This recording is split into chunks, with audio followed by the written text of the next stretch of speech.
Futebol de Verdade com António Tadeia.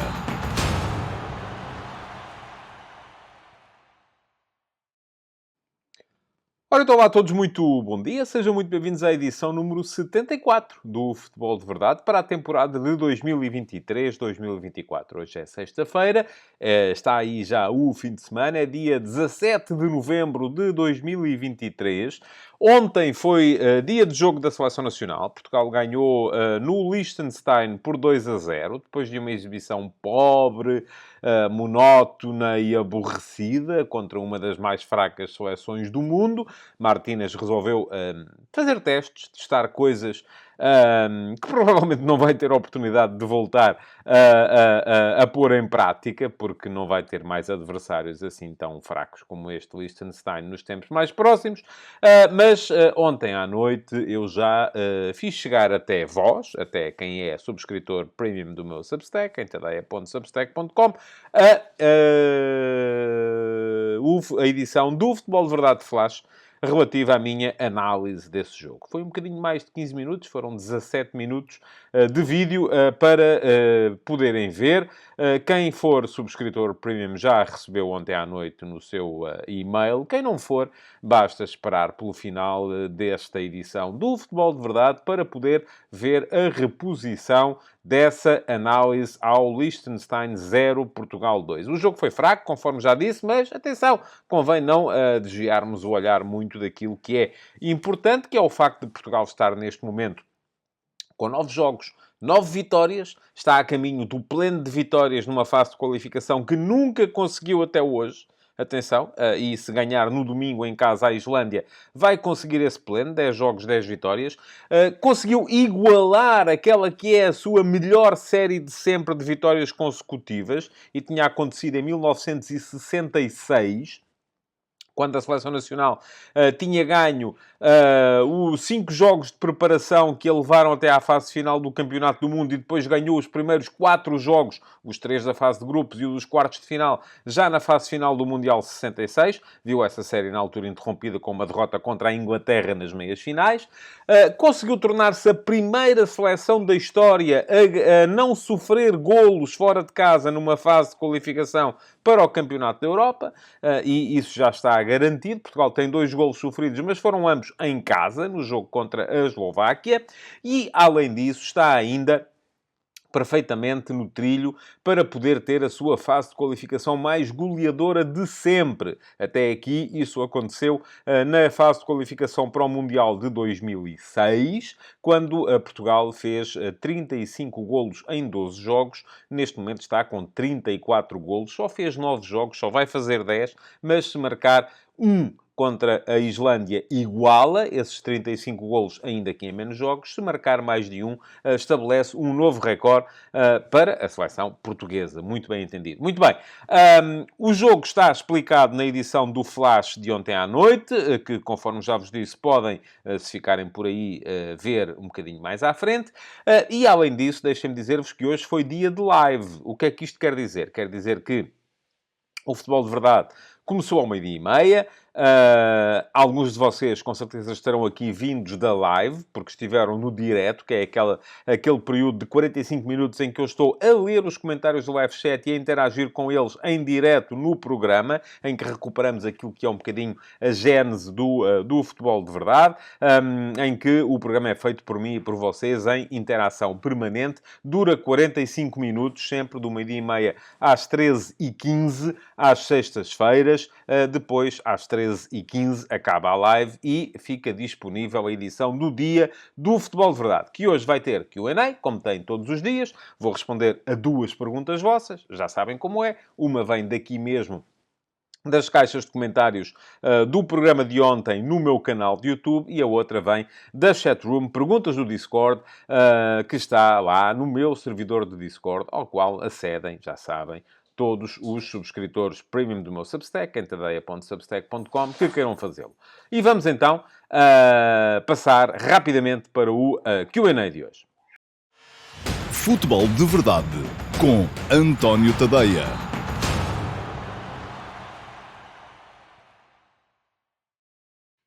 Ora, vamos lá então passar à resposta às duas perguntas que selecionei, entre as que me deixaram ontem, seja aqui mesmo no meu canal de YouTube, nas caixas de comentários do programa de ontem, seja no meu servidor de Discord, na chatroom Perguntas do Discord. Antes disso, deixem-me sugerir-vos que se inscrevam aqui mesmo no canal. Fica aqui o link para poderem fazê-lo. Basta clicarem em cima do botão que diz inscreve-te aqui. Não pagam nada por isso, a não ser que optem por uma modalidade de subscrição premium do canal, que vos dá também acesso ao Futebol de Verdade Report todas as semanas e à possibilidade de ver atempadamente as edições do Futebol de Verdade Flash logo na noite dos jogos, mas, enfim, ninguém tem que o fazer. Portanto, se quiserem deixar apenas a vossa inscrição gratuita e quiserem ativar as notificações, o que basta então clicarem em cima do sino para o fazerem, passam a ser avisados pelo YouTube sempre que houver conteúdos novos aqui no canal. Vamos lá fazer crescer esta comunidade.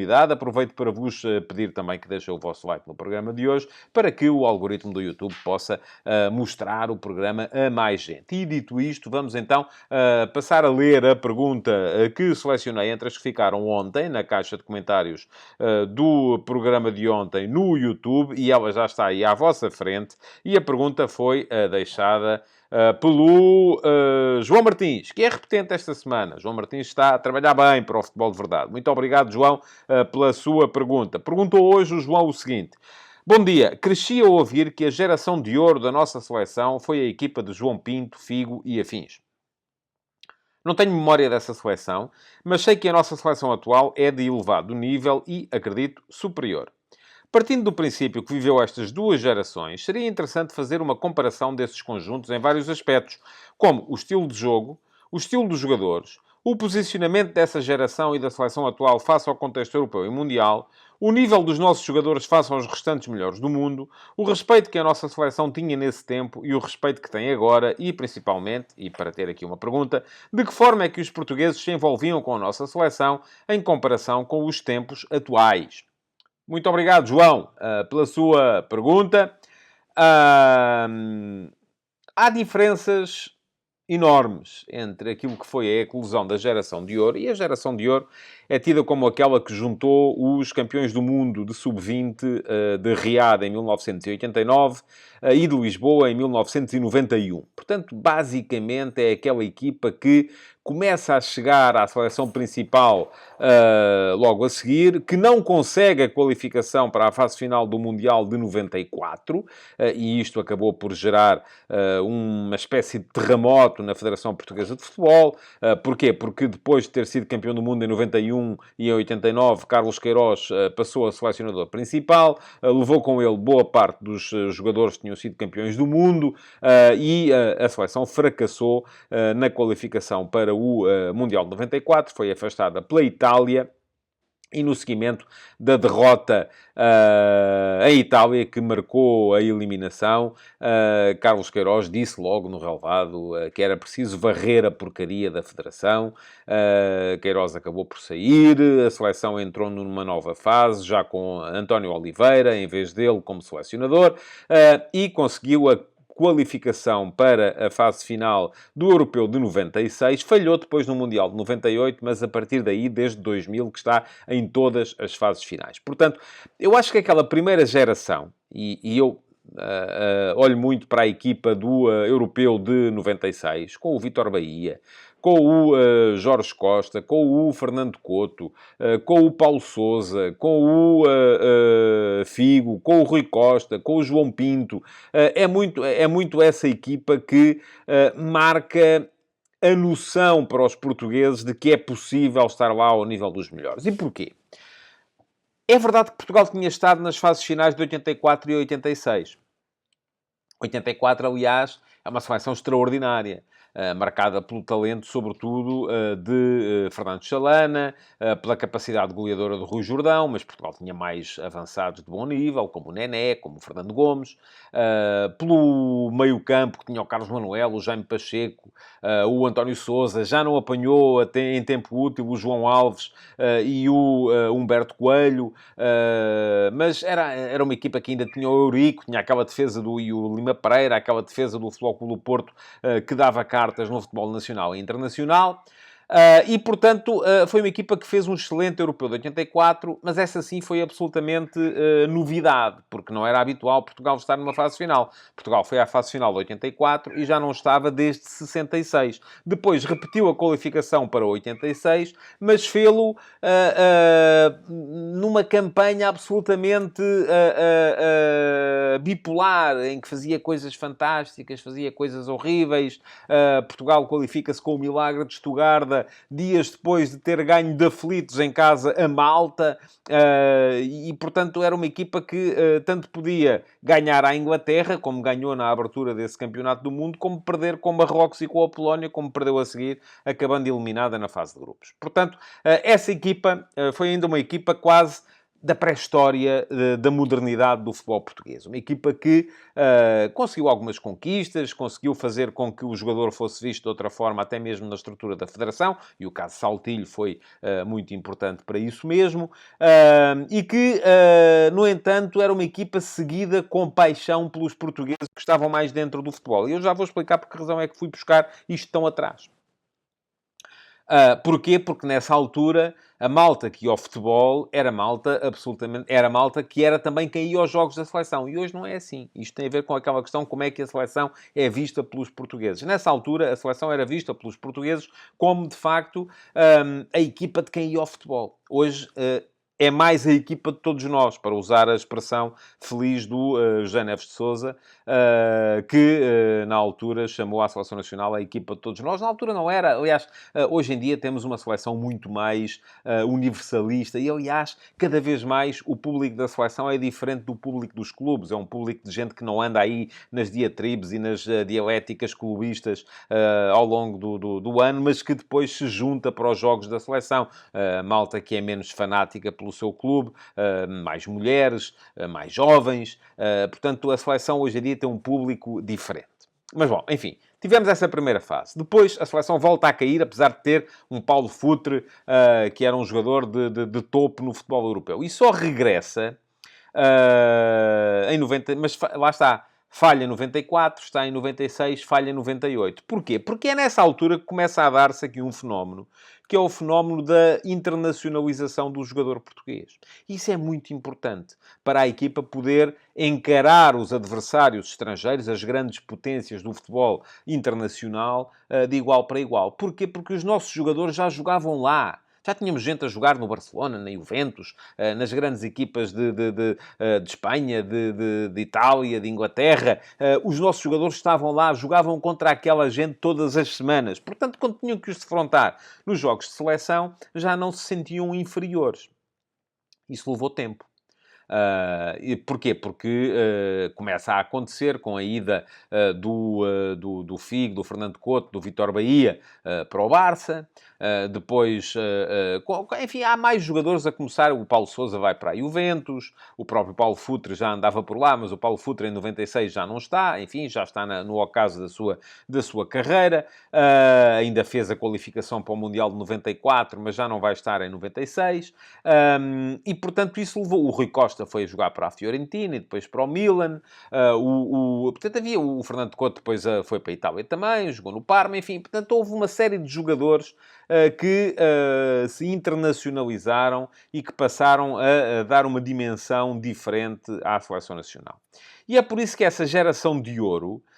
e, portanto, não tem o mesmo reconhecimento e o mesmo respeito internacional que tem a atual. Porquê? Porque os jogadores de hoje já vão mais cedo para fora. Já são jogadores que já encaram isso com toda a naturalidade. Já não é uma novidade para eles a possibilidade de jogar nos grandes clubes europeus. E o posicionamento da seleção nacional no contexto internacional também tem muito que ver com esta globalização crescente do futebol internacional. Porque o jogador português já é visto de outra forma lá por fora. E por isso mesmo tem mais respeito. Agora, a verdade é que isto gerou um envolvimento diferente. E eu até acho, por exemplo, que a equipa de 2006 é superior à equipa de 96. Porquê? Porque ainda tem Figo, já não tem o Rui Costa, mas ainda tem o Figo, e já tem o Cristiano Ronaldo. E estamos a falar dos dois bolas de ouro recentes do futebol português. essa é uma equipa que, do meu ponto de vista, eu na altura até lembro-me de escrever isso, se aquela era a geração de ouro, esta é a geração de platina. Porquê? Porque tinha sido dado ali havia ali um processo de crescimento, não só em termos de qualidade e de quantidade e profundidade nessa qualidade, como também e sobretudo de reconhecimento internacional da nossa equipa. Hoje em dia, estamos ainda um patamar acima. Eu não vou aqui dizer se o Bruno Fernandes é melhor jogador do que era o Rui Costa. Se o Bernardo Silva é melhor jogador do que era o Figo. Se o Cristiano Ronaldo, enfim, isso é, ia dizer, se é melhor jogador do que era qualquer ponta de lança daquela equipa, o Nuno Gomes, o Pauleta, enfim, isso aí creio que não haverá muitas dúvidas. Mas enfim, a questão aqui não se coloca tanto em olharmos jogador a jogador, se o Diogo Costa é melhor do que era o Vítor Bahia, se o João Cancelo é melhor do que eram os laterais que Portugal tinha nessa altura, se o João Palhinha ou o Danilo são melhores do que eram o Paulo Sousa, ou ainda jogou nessa equipa de 96 o Oceano, se os centrais de hoje, o Rubem Dias, o António Silva, o Gonçalo Inácio, o próprio Pepe, enfim, que já é daquela geração de 2006, se é melhor ou pior, são melhores ou piores do que era o Fernando Couto e o Jorge Costa. Enfim, não é tanto por aí, é muito mais por aquilo que eles incorporam. E eles hoje são jogadores muito mais universais do que eram aqueles, que por sua vez já eram muito mais universais do que eram os seus antecessores, do que eram os de 84 e 86. E, sobretudo, qual é que é o relacionamento que isso provoca, o que é que isso provoca no relacionamento com o público.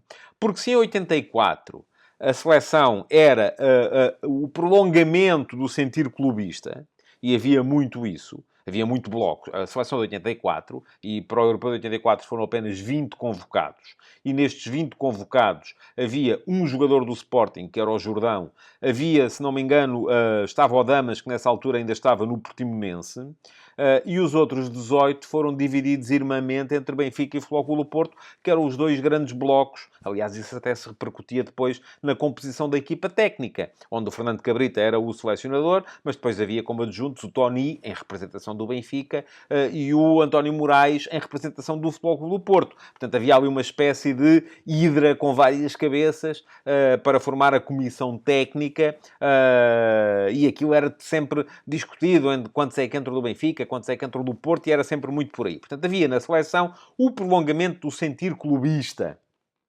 O que quer dizer que a seleção se vivia com muito mais paixão, com muito mais fervor, mas por menos gente. Ora, a partir do momento em que a seleção começa a ser composta fundamentalmente por jogadores universalistas, por jogadores, enfim, é normal que ainda hoje haja uma tentação de olhar para o Cristiano Ronaldo como um jogador que foi formado no Sporting, para o Rubem Dias como um jogador que foi formado no Benfica, enfim, que se continua a ver a ligação do Otávio ao Futebol Clube do Porto, ou do Vitinho ao Futebol Clube do Porto. É um bocado normal que isso aconteça. Mas a verdade é que a seleção hoje em dia é muito mais universalista, e são os jogadores do City, são os jogadores do Paris Saint-Germain, enfim, portanto, é completamente diferente. E isto faz com que o sentimento em torno da seleção, a ligação dos portugueses à seleção hoje em dia, não seja tão fervorosa, não há aquela coisa do adepto fervoroso, fanático, que está sempre lá à volta do futebol, que hoje está a sofrer pelo seu clube, amanhã está a sofrer pela seleção. Aliás, até vemos muita gente dessa a dizer: eu não quero saber desta seleção para nada, porque não tem jogadores do meu clube, ou tem mais jogadores daquele clube do que do meu, e portanto não quer saber da seleção, o período de seleção é uma seca, não serve... Ok, pronto, certo. E depois o que é que acontece? Acontece que a malta que continua a fazer com que os jogos da seleção sejam topo de audiência na televisão em Portugal. E, enfim, para a vossa informação, os jogos mais vistos na televisão em Portugal há muitos anos, ou pelo menos há, desde que eu, e não é por eu lá estar, seguramente, a comentar, são sempre os jogos da Seleção Nacional. Têm mais audiência do que os jogos dos clubes na Champions. Têm mais audiência do que os jogos, enfim, isso já nem há, do Campeonato Nacional. E isto tem que ver com isso precisamente. É que a seleção atrai muita gente que, em condições normais, nem sequer olha para o futebol. É muita gente que não vê futebol com regularidade, mas que quando joga a seleção está lá. É esse tal público universalista que não vê jogos na televisão a não ser quando joga a seleção, não vai ao estádio a não ser quando joga a seleção, não compra jornais desportivos e por isso se gera aquele fenómeno estranho que hoje já julgo saber explicar, mas que enquanto estive nos jornais não sabia explicar, que era como é que é possível se a seleção provoca os picos de audiência em termos televisivos, por que razão é que sempre que pausam os campeonatos e se mete a seleção, as vendas dos jornais desportivos caem a pique? Caíam para metade. Era uma coisa absolutamente... e daí também a justificação para o facto dos jornais depois, nestes períodos, continuarem a ter nas suas primeiras páginas assunto relacionado com os clubes e não tanto com a seleção. Porque, enfim, são projetos comerciais, não é? Não são propriamente... ninguém está lá para decretar o que é que tem que ser primeira página ou não tem. Bom, mas e é isso que explica a ligação dos portugueses com a seleção, hoje em dia, é muito mais universalista, é muito mais feita por gente que não é tão fanática de futebol e que não anda no futebol em permanência, e é muito menos daquele público que era o público da seleção. A seleção não enchia estádios, caramba. A seleção, há 40 anos, era vivida de forma fervorosa, e eu lembro-me da euforia que foi em Portugal, por exemplo, a qualificação para os europeus de 84 e para o Mundial de 86. Lembro-me de ter que estar, ainda vivia em Coruche nessa altura, ter que estar na fila da tabacaria, porque os jornais, o Jornal da Bola do dia seguinte, chegava no autocarro, que chegava a Coruche por volta do meio-dia, e aquilo era uma fila à porta da tabacaria para conseguir comprar os jornais que chegavam, e não chegava para toda a gente. E eu lembro-me de estar na fila para poder... E até de passar antes das aulas. Ir antes das aulas, falar com o empregado da tabacaria e dizer, é para guardar aí um para mim. Porque havia... E quem ia lá com regularidade tinha essa benesse de poder guardar. Hoje em dia isso não acontece, não é? Porquê? Porque o público fervoroso do futebol não está com a seleção, está com os clubes. O público que está com a seleção é um público diferente. É um público mais saudável até, de certa forma. Mais universalista e mais virado para a possibilidade de viver o futebol de uma outra maneira. Agora, estou convencido que esta equipa de hoje é mais forte do que era a equipa de 2000 ou de 2006, que são as equipas mais fortes que eu vi jogar na Seleção Nacional, e essas eram mais fortes do que era de 84 e 86, também, no meu ponto de vista, e, por sua vez, também essas, acredito. Eu acho que aqui há um progresso constante, e se vive em progresso constante no aperfeiçoamento das equipas. Bom, já vos deixei o link para se poderem inscrever no meu canal de YouTube. Deixem que vos deixe também aqui um link para poderem ler o último passo de hoje, porque escrevi um bocadinho sobre o jogo da Seleção Nacional de ontem. Não foi só sobre isso, escrevi sobre a Seleção Nacional, escrevi sobre a noite fantástica vivida por Luís Dias, já esta madrugada, pela Seleção da Colômbia, onde marcou 2 golos contra o Brasil, com o pai na bancada, o pai recentemente libertado pela organização terrorista que o tinha raptado, e escrevi ainda sobre os problemas que os ingleses estão a começar a ter com os treinadores a contestarem as arbitragens. Eles estão agora a acordar para uma realidade pela qual nós já passámos há alguns anos, há muitos anos. Fica aqui o link para poderem ler o último passo de hoje. Já sabem que o último passo é a minha crónica diária, de segunda a sexta-feira, que é entregue a todos os subscritores do meu Substack, quer sejam subscritores premium, quer sejam subscritores gratuitos. O último passo é para toda a gente, é a minha reflexão diária sobre a atualidade futebolística nacional e internacional, e, portanto, quem é subscritor já recebeu no e-mail. Quem não é, pode dar um salto àquele link que eu deixei ali atrás para poder ler, então, as minhas impressões de hoje e aproveitar para fazer a subscrição, porque tem lá, com certeza, botões de link para poder fazer isso mesmo. Vamos, então, passar à segunda pergunta de hoje. E a segunda pergunta de hoje é a pergunta que selecionei no meu servidor de Discord. E já está aí à vossa frente. Veio do Diogo Garcia. Muito obrigado, Diogo, pela sua questão. E diz o Diogo o seguinte: bom dia, António. Em semana de seleções, gostaria de saber a sua opinião sobre o crescimento potencial dos resultados de seleções africanas. No último Mundial, vimos vários jogadores binacionais a jogarem pelo país de origem dos seus progenitores. No último mês também vimos alguns jogadores que já representaram a Seleção Nacional Portuguesa, em jogos amigáveis, a optarem pelo mesmo. Acha que isto pode influenciar o desenvolvimento do futebol de seleções nos países africanos? E se sim, na sua visão, a que níveis? Muito obrigado, Diogo, pela sua pergunta. Dá-me a possibilidade de falar aqui daquilo a que eu chamo o boomerang colonialista. É uma questão muito interessante, aquilo que está a viver-se neste momento. E permite-nos também fazer aqui um enquadramento histórico da questão, que é mais importante do que pode eventualmente parecer.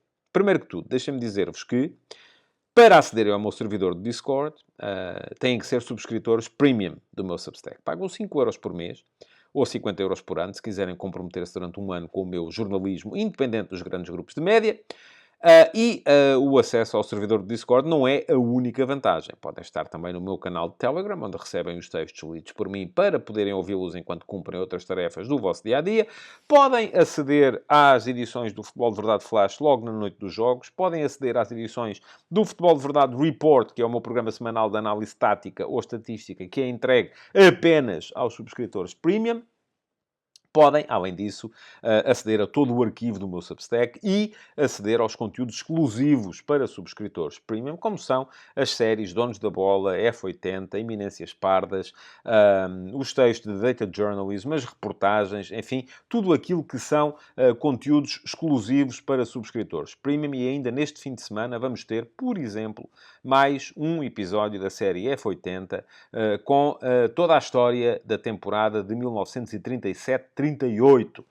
Eu estou a fazer regularmente, uma vez por mês, neste momento, episódios detalhados com a celebração dos 100 anos do futebol de competição nacional em Portugal. Neste fim de semana que vai entrar agora, vamos ter mais um episódio. Comecei em 1921-22, que foi o primeiro ano em que houve campeonato de Portugal, e já vou chegar neste fim de semana a 1937-38. Portanto, é o 17º episódio desta série, que eu espero ter energia e tempo para levar até ao fim. Isto é, passar por lá todos os 100 primeiros anos do futebol de competição nacional em Portugal. Fica aqui o link para poderem fazer a subscrição do meu Substack. Pode ser a gratuita, pode ser a premium. Se for a premium, já sabem que vão receber no fim de semana este episódio. E podem também ler todos os outros que já lá estão, que estão no arquivo. Bom, agora, vamos então responder à pergunta que me foi deixada pelo Diogo para lhe falar então daquilo que eu chamo o tal boomerang colonialista. Há aqui várias fases históricas a encarar nesta questão. A primeira e aliás, 37-38 é um ano particularmente interessante nesse aspecto para Portugal, porque se em 36-37 tinha chegado a Portugal o Guilherme Espírito Santo, ponta de lança do Benfica, que na altura foi também recordista nacional de várias disciplinas de atletismo, e tinha chegado vindo de Luanda, em Angola. Em 37-38 chegou ao Sporting Fernando Peiroteu, o ponta de lança também angolano, embora angolano branco e não angolano negro como era Guilherme Espírito Santo, mas era angolano na mesma, que marcou depois uma era e foi o líder no centro do ataque de 2 gerações consecutivas de 5 violinos. E para já estamos a falar daquela primeira geração de 5 violinos, que tinha o Mourão, o Pireza, o Peiroteu, o Cruz, e ainda o Soeiro, sim. O Soeiro ainda estava. Pronto, é isso. Mourão, Soeiro, Peiroteu, Pireza e Cruz. Era assim. Depois veio a segunda, mais conhecida de toda a gente, lá mais para os anos 40, com Jesus Correia, Albano, Peiroteu, Soeiro e Vasques. Então, a ordem não é esta, porque Vasques era interior. Mas pronto, vamos lá chegar. Agora, esta foi a primeira fase do tal em que os jogadores das, então, colónias vinham jogar para a metrópole, e isto não foi só em Portugal, naturalmente, acontecia em França, com os jogadores vindos da África francesa, acontecia em Espanha, com jogadores vindos também de África, acontecia, enfim, acontecia um pouco por todo o lado, acontecia na Bélgica, acontecia... Portanto, isto foi uma coisa que marcou aquela fase do mundo, porque ainda havia, enfim, ainda havia colónias em Portugal, ainda havia colónias em França, o processo processo de descolonização foi mais tardio e, portanto, nessa altura eram as seleções principais que aproveitavam os jogadores nascidos, as seleções metropolitanas que aproveitavam os jogadores nascidos por lá. Depois, com a descolonização, veio uma segunda fase deste processo, que é a fase em que, apesar de tudo, as seleções metropolitanas ainda aproveitavam jogadores que, das duas uma, ou tinham nascido lá, mas com dupla nacionalidade, ou inclusive já tinham nascido na metrópole, na Europa. E basta lembrarmos daquilo que era, por exemplo, a seleção francesa campeã do mundo em 98. Que na altura foi fortemente atacada pela Front National, do Sr. Le Pen, que achava que aquilo não era uma seleção de França, era uma seleção de filhos de imigrantes africanos e tal, com muita gente vinda da África francesa e tal, e não sei o quê. Bom, isso foi uma segunda fase da questão. Neste momento, estamos a chegar a uma terceira fase, em que se dá o tal boomerang, em que são os africanos a aproveitar as condições de formação dos jogadores que já nasceram na Europa, que são africanos de segunda ou terceira ou quarta gerações, mas que já foram formados aqui e por isso mesmo têm condições para exercer a profissão, têm escola, coisa que em África ainda vai sendo difícil, e podem transportar essa escola, essa formação, para a qualidade do futebol das seleções africanas. E é por isso que temos muitos jogadores que já nasceram aqui, foram formados aqui, chegaram até alguns a ser internacionais jovens pelas seleções europeias, mas que depois percebem que não têm caminho a fazer por aqui, e seja por isso, ou porque de repente sentem o apelo da nacionalidade, acabam por ir jogar pelas seleções africanas. Isto vai, de certa forma, universalizar a coisa também, não é? Esta globalização tem efeitos em tudo. Neste caso, terá efeitos um bocadinho porque vai permitir que as seleções africanas, que toda a vida foram tidas como seleções mais livres, seleções onde havia menos disciplina tática, havia mais liberdade criativa, havia mais o poder do indivíduo e não tanto o poder do coletivo, possam cada vez mais encarar o jogo de uma forma mais europeia, vamos chamar-lhe assim. Porquê? Porque tem mais jogadores formados na Europa, mais jogadores que nasceram na Europa, apesar das suas raízes africanas, nasceram na Europa, cresceram na Europa, aprenderam a pensar também muito como europeus e aprenderam e foram formados em escolas que têm condições que, infelizmente, em África ainda não vão existindo. O que também, de certa forma, pode ser prejudicial, atenção. Porquê? Porque aquela liberdade do jogador de rua, que durante muito tempo foi tida como uma vantagem das seleções africanas, das seleções sul-americanas. Porquê? Porque há muita gente a jogar a bola na rua, não há esta normalização que as escolas de futebol impõem aos seus formandos. Essa liberdade também pode, de certa forma, perder-se, e isso é negativo. Portanto, vai ser preciso ponderar aqui todos os aspectos. Isto é um tema que me interessa bastante, porque, na verdade, as condições de formação de um jogador são muito importantes para aquilo que ele vai ser como futebolista. Já escrevi alguns textos sobre isso. Lembro-me de ter escrito uma vez um último passo sobre quando o Aimar veio falar precisamente sobre isto, sobre a questão do futebol de rua e sobre a falta de liberdade e o excesso de disciplina que isto pode vir a provocar nos jogadores. Mas também me lembro de ter escrito uma extensa reportagem à qual chamei Mundo de Aventuras, sobre aquilo que implica para os jogadores que são profissionais na Europa voltarem para jogar pelas suas seleções. Não é só as viagens, não é só o jogar em altitude quando se vai para a América do Sul, não é só o facto de poderem estar a jogar hoje com 10 graus negativos e daqui a 3 dias com 30 graus e uma umidade relativa de 95%, por exemplo, quando se está na qualificação da CONCACAF, da América do Norte e Central e Caraíbas.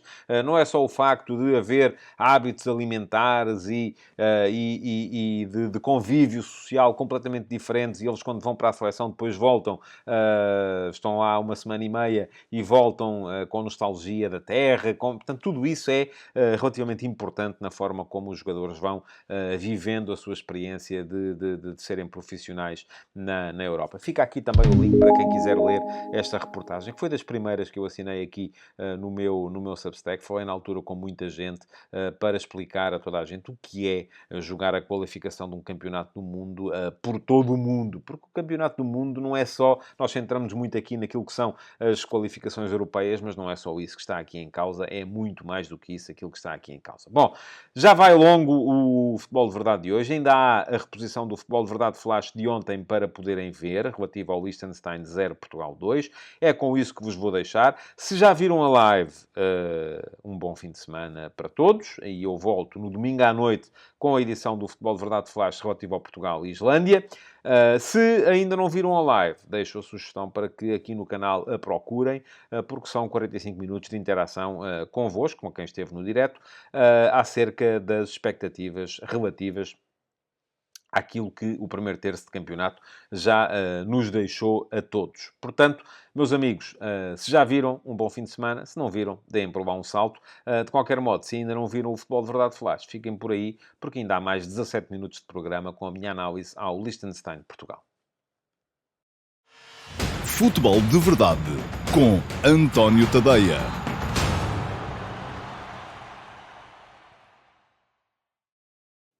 Olá a todos e sejam muito bem-vindos ao Futebol de Verdade Flash para o Liechtenstein 0, Portugal 2. A Seleção Nacional cumpriu, em termos de resultado, aquilo a que se propunha nesta deslocação ao Liechtenstein, continuando na rota de um inédito pleno de vitórias na fase de qualificação para o Europeu de 2024, a uma partida do fim, e mantendo-se em linha com a possibilidade de assinar o apuramento mais goleador de sempre.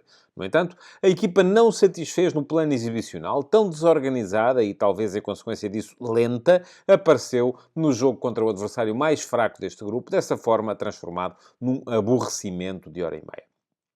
O jogo foi de sentido único, com 29 remates contra 5 e 81% de posse de bola para os portugueses. Mas a equipa que Roberto Martínez montou, com o inédito e inesperado excesso de avançados, não se mostrou capaz de criar situações de golo ao ritmo a que nos vinha habituando. E acabou a partida com um índice de golos esperados de apenas 2,5, quase equitativamente distribuídos entre a primeira e a segunda parte. Ainda assim, a Seleção Nacional foi para o intervalo com um 0 no marcador, o que levou à reação no início do segundo tempo, feito a um ritmo mais acelerado, porventura por causa disso. Ronaldo pôs uma bola no poste da baliza de Buchel, logo no primeiro lance, e marcou no segundo, quando concluiu com uma bela finalização de pé esquerdo, um ataque rápido, conduzido por João Félix e Diogo Jota.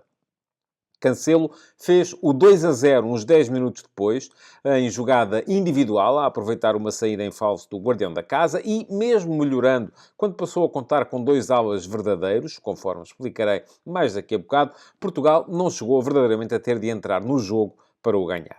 O desafio serviu para mostrar que não é por se ter muitos atacantes que se ataca melhor. Em toda a primeira parte, que abordou num 3-3-4 ofensivo, que muitas vezes se transformava num 1-3-6, que explicarei melhor também quando fizer aqui a fotografia tática do jogo, os portugueses perdiam-se em momentos de desconcentração e de falta de velocidade, próprios de quem não teve tempo de assimilar verdadeiramente os posicionamentos e a estrutura, e de quem tinha em campo um claro excesso de elementos mais habituados a jogar à frente da linha da bola do que a conduzi-la para zonas de criação. Em consequência disso, os primeiros 45 minutos foram um deserto de ideias. Houve um remate fora da área de Ruben Neves, que Buchel deteve a custo, um cabeceamento de Gonçalo Ramos ao lado, depois de um bom cruzamento de Cancelo, e um remate de Ronaldo, solicitado pelo ala direito, defendido com os pés pelo guarda-redes do Liechtenstein, mesmo a finalizar a primeira parte. Foi pouco para tanto e tão claro domínio sobre uma equipa que nem procurava sair de trás e só despejava a bola para a frente sem critério. A segunda parte teve o tal aumento da velocidade inicial, que conduziu aos 2 golos, e uma meia hora final marcada pela entrada de um jogador do corredor também para a esquerda, que foi Bruma, a funcionar em espelho com Cancelo e depois João Mário do outro lado. A equipa passou a usar os dois lados para atacar e podia bem ter feito mais golos. Teve 2 anulados, a João Félix e Gonçalo Ramos, e viu o atacante do Barcelona perder uma situação clara para marcar o 3-0, ainda que também tenha ficado a dever ao estreante José Sá a manutenção do 0 defensivo nas suas redes. Foi uma boa mancha do guarda-redes que impediu o Savanovic de reduzir quando este se isolou nas costas de Rúben Neves, o último defesa da equipa de Portugal. Portugal somou assim a 9ª vitória em outros tantos jogos e está a 1 golo de igualar e a 2 de superar a sua fase de qualificação mais goleadora de sempre. Tem 34 golos em 9 jogos, a um dos 35 em 12 jogos do Mundial de 2006. Além disso, igualou a melhor série de vitórias da sua história, estabelecida em 1966, imaginem, ainda que na altura com 5 particulares entre os 9 sucessos de enfiada que conseguiu registar. O Liechtenstein, esse, continua a zeros nesta qualificação e terá no domingo, na recepção ao Luxemburgo, a última chance de somar 1 ponto no apuramento e de evitar a 20ª derrota consecutiva em jogos de competição entre Campeonato do Mundo, Liga das Nações e Campeonato da Europa. É obra.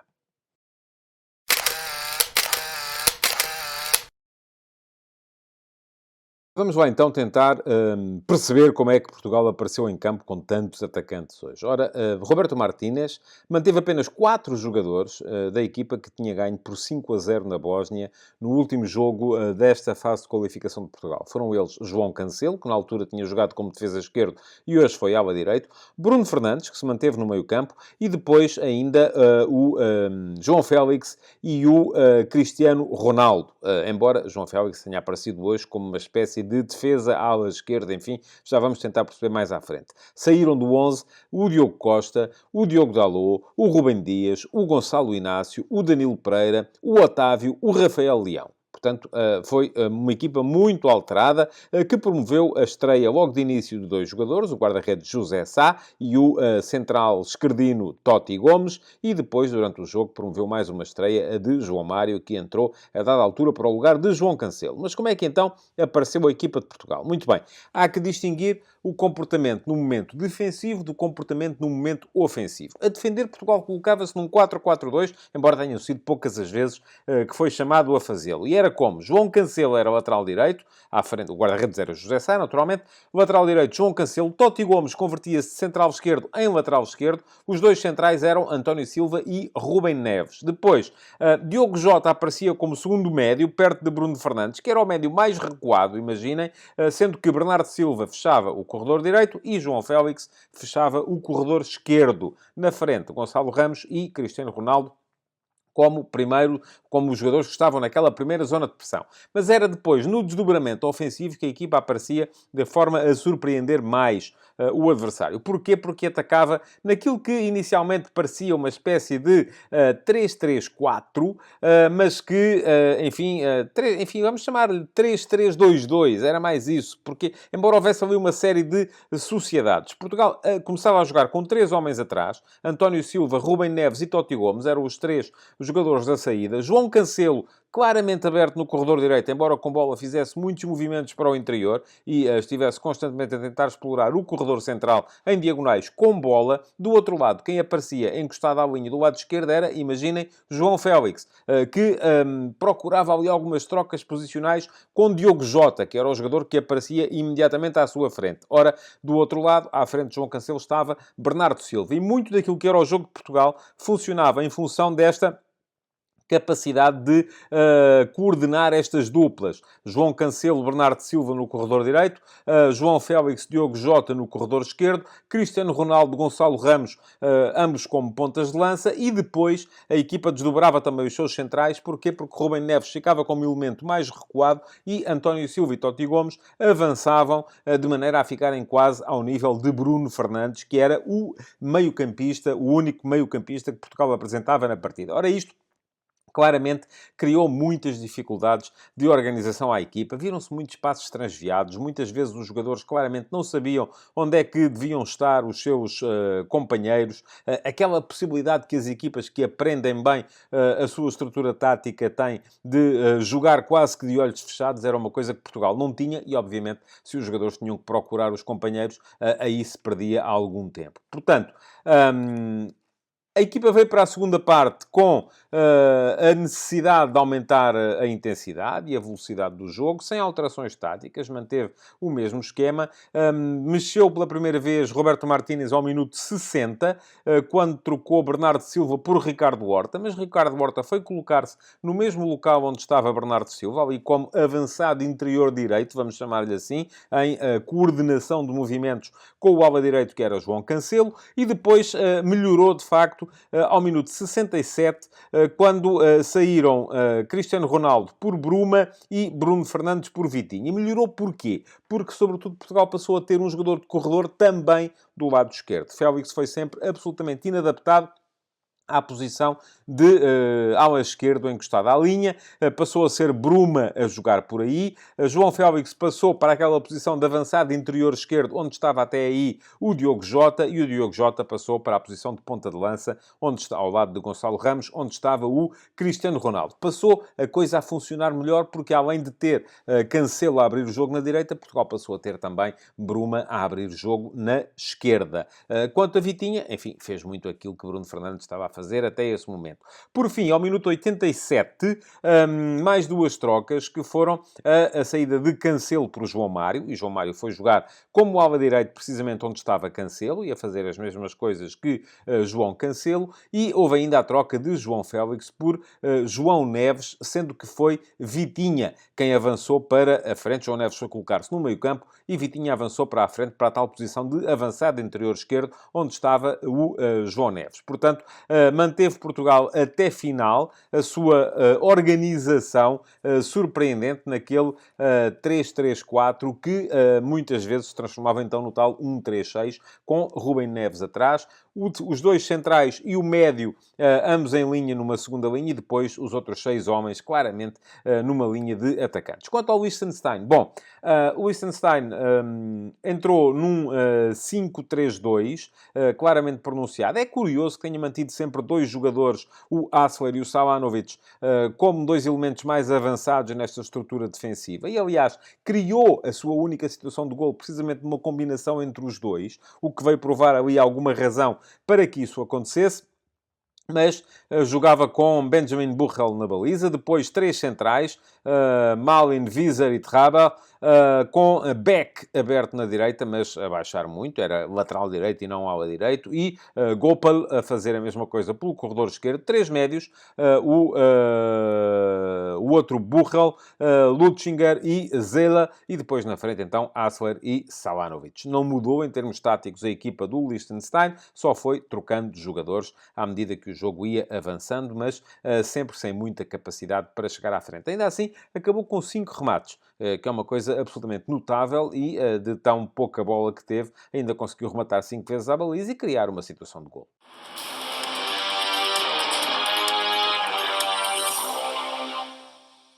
Não vale a pena falar muito da equipa do Liechtenstein. Buchel, Benjamin Buchel, o guarda-redes, teve algumas boas intervenções, mas acabou por borrar a pintura no lance do segundo golo, porque é claramente nascido de um erro dele. Houve ainda assim algumas iniciativas ofensivas interessantes, tanto por Julian Hassler como por Denis Savanovic, os dois atacantes. Parece-me que são os dois jogadores com mais argumentos nesta equipa, mas é uma equipa de facto bastante fraca, que lutaria para não descer de divisão na Primeira Liga Portuguesa e provavelmente não conseguiria os seus desidratos. Portanto, centremos-nos na equipa de Portugal para ver quem foram os melhores e quem foram aqueles que aproveitaram esta partida. Olhar primeiro para os dois estreantes que jogaram de início.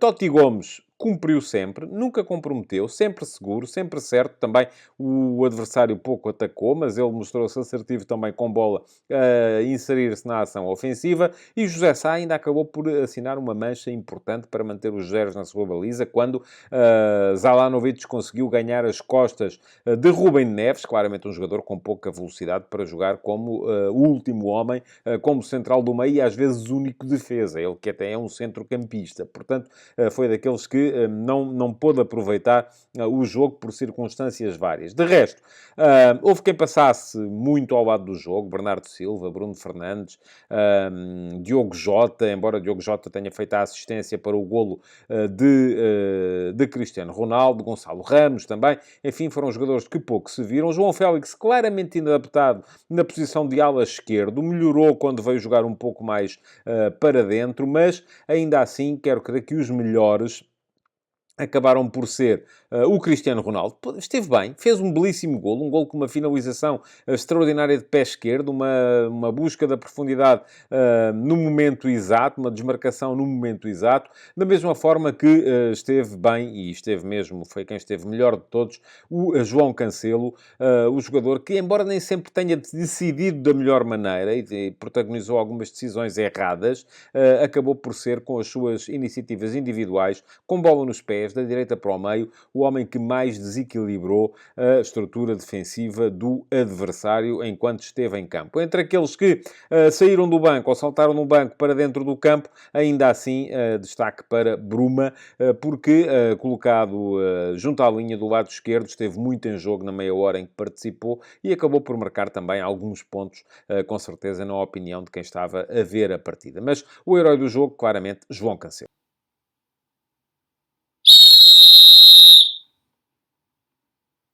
O árbitro da partida foi o sueco Mohamed Al-Hakim, que não teve, assim, tanto trabalho. Ninguém também lhe complicou muito a tarefa. Parece ter estado bem em todas as decisões verdadeiramente importantes. Eu creio que terão ficado apenas por mostrar 2 cartões amarelos a 2 jogadores do Liechtenstein. Hassler, logo ao minuto 12, por derrubar João Cancelo. Podia ter visto um cartão amarelo. E depois, Maier, ao minuto 81, por acertar no joelho de João Félix, até numa situação meio perigosa para o jogador português. Não deu cartão amarelo nem numa situação nem na outra, acabou por mostrar 2, um para cada lado, e de acordo com esse critério, talvez devesse ter mostrado mais estes 2 também, mas foi um jogo pouco complicado de dirigir. Houve 2 situações mais problemáticas, que foram as anulações dos golos a Gonçalo Ramos ao minuto 82 e João Félix ao minuto 70.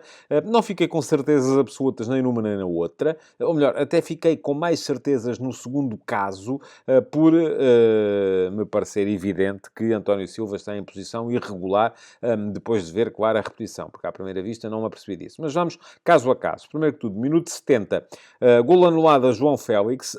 A questão é que só houve uma repetição. Não deu para ter a certeza de que Diogo Jota tenha tocado ou não na bola. Se tocou na bola, então sim, há fora do jogo de João Félix, que estava numa posição regular no momento do cruzamento inicial, mas já adiantado no momento em que Diogo Jota tocará, eventualmente, na bola. Aqui não foi chamado a ir ao monitor Mohamed Al-Hakim, pelo que o VAR terá a certeza absoluta de que Diogo Jota toca na bola, e não sou eu que o vou contestar. Por fim, ao minuto 82, golo anulado a Gonçalo Ramos, no seguimento de um livre. António Silva está em posição irregular.